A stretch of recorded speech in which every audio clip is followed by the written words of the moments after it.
BigThick and Sally's Gnashers by Grae.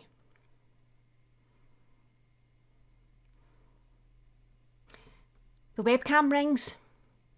A customer's waiting. I open my top drawer, pulling out a whip and nipple clamps. Here we go again. I make £2.50 a minute as an online dominatrix.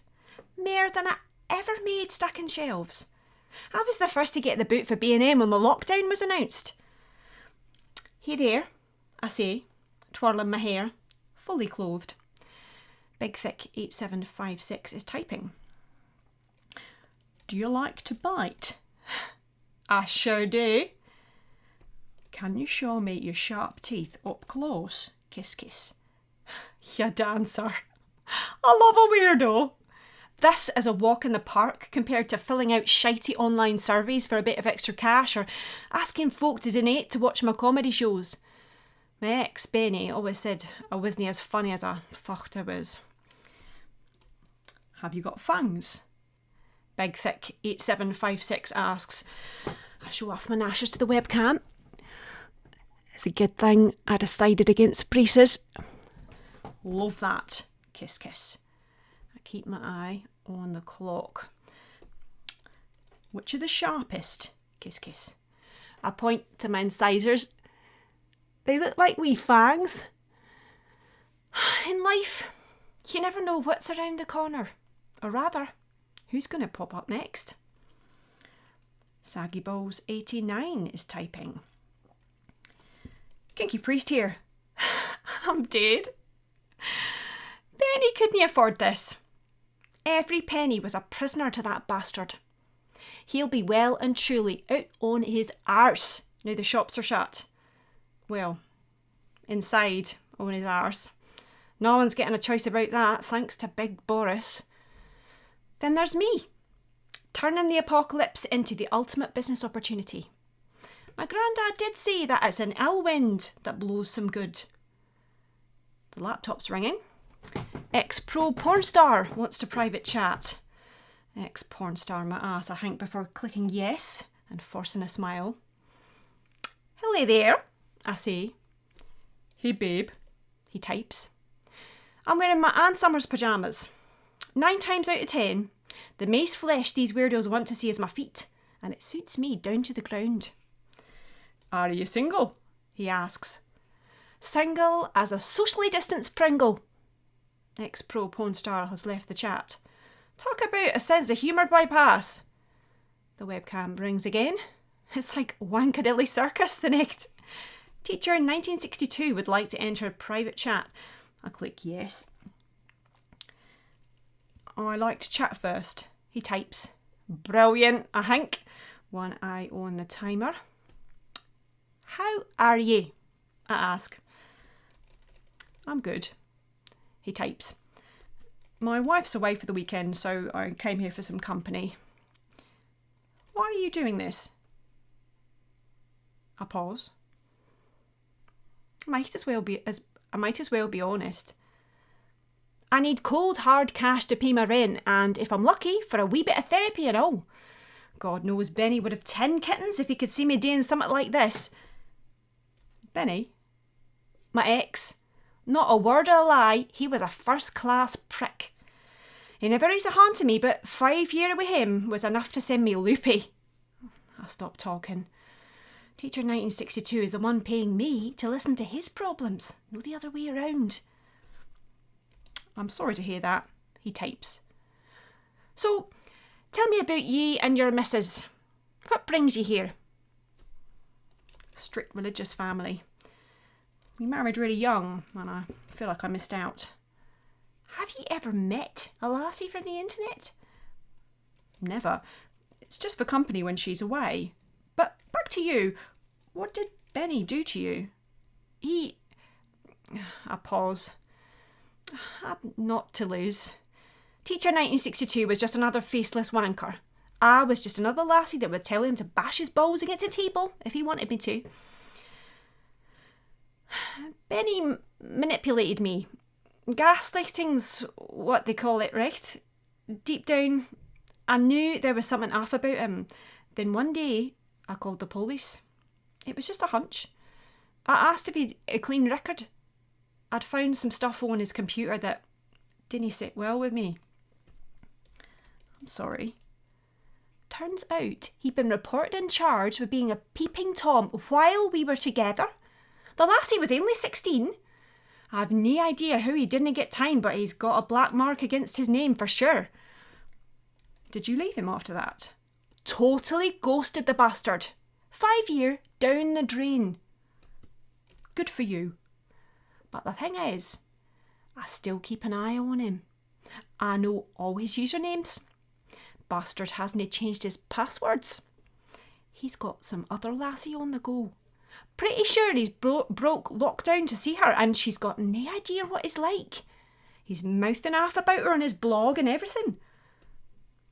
There's a law that can help you. Teacher 1962 types.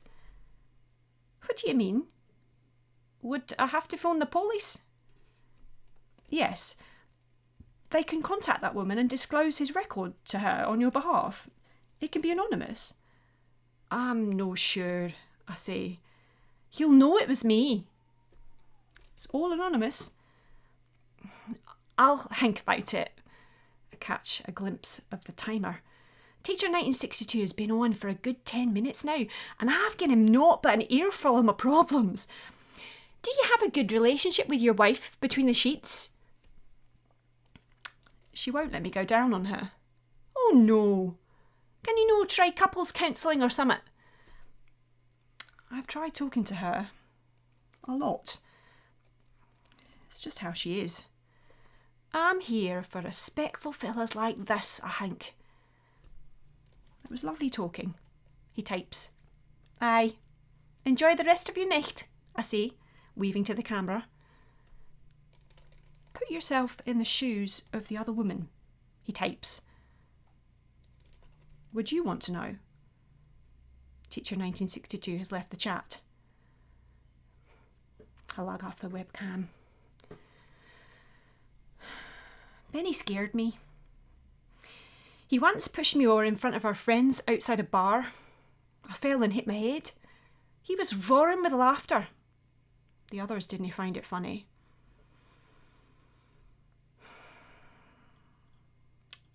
I Google the non-emergency police number. My throat tightens. I wonder if me calling will send him over the edge. I didn't want that on my conscience. The new lassie could have weans for all I know.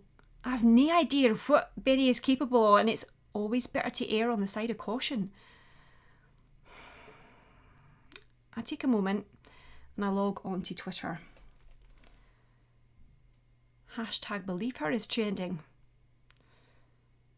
Then I have a swatch of Benny's blog. Things are going tits up completely with the new lassie now. Well, they do say there's no such thing as a coincidence.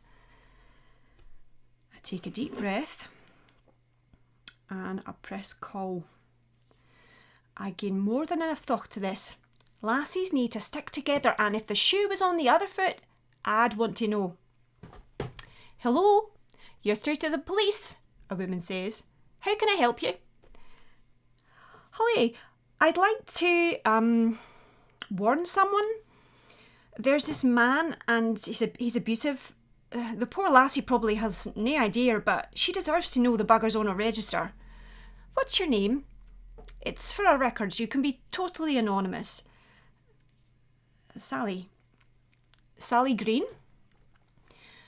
And what's his name? His name's... I pause. I couldn't believe I had the balls to do this. Maybe it's because it's the end of the world. Not makes you reflect more than months in total isolation with bugger all to keep you company apart from your stone flatmate. His name's Benny. Bernard MacDonald. And what's her name? Ruth. But I've nae got her surname. She's Fapolic, I think.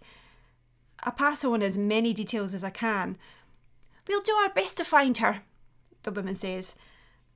And I'll be completely anonymous? Completely.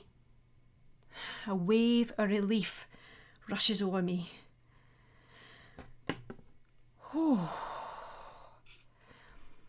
I'm shaking.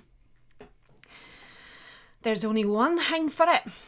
I log back into the webcam. I'd got the only bastard I knew who deserved a kick in the balls. Now, these buggers were going to pay me for the privilege of telling them to bash their nuggets. The pig enters the chat room. Hello, pig, I say. Oink, oink. Good pig. The pig is typing. I'm a loud squealer and I need exposing. Good pig. I'll expose ye. What should I wear? I have a pink tutu that my belly hangs over. That sounds perfect. I imagine a middle-aged fella in his wife's scants dancing round the living room while she's asleep. There's never a dull moment in this job, honest to God. Should I wear my pig nose and ears? The pig asks. Aye. Red or pink lipstick? Pink. I want you to match. I spank my whip against my arm with a crack. Spank you very much. Kiss, kiss, kiss. The pig has left the chat.